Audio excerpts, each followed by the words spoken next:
Here you can see the symptoms of a bad vehicle speed sensor. The odometer isn't working, and the speedometer obviously isn't working as well, and eventually your check engine light will come on. So what do you do now? Well, if you're like me, put on your Sunday's best, try not to freak out about that creepy noise in the shop, and lastly, throw on a pair of incredibly oversized gloves because the interns used all the ones made for your tiny hands.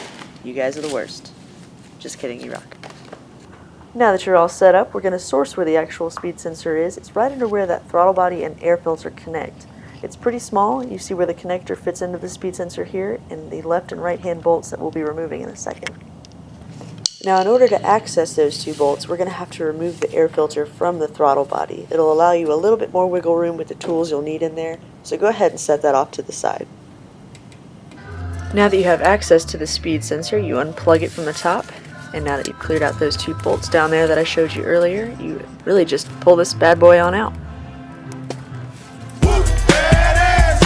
But don't get too excited because you can't forget to take out this pin, which is still in the transmission.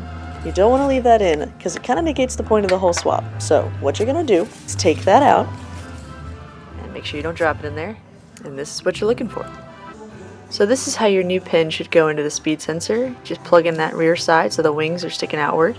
But a little tip I recommend is taking that out and placing those wings into the transmission. Like I said earlier, they should just fall right in place. There's no direction outside of just having those wings down, and that essentially kind of guarantees that you're not going to drop that down somewhere and then lose it. Now that you have the pin in the transmission, you're ready to put the speed sensor on top of that. It might take a little finagling to get that in the right position, but once you get it on there, you should feel it kind of fall into place there. All you're going to do at this point is replace those two bolts on the side, and you're pretty much ready to roll. But of course you can't forget the final step, actually plugging the sensor back in. That might be important. Lastly, use all those muscles to tighten on that air filter you took off earlier. And you are ready to roll and enjoy your new speed sensor. Notice how the transmission shifts a lot more smoothly, and how you can actually tell how fast you're going. Or in the case of my D15, how slowly I'm going.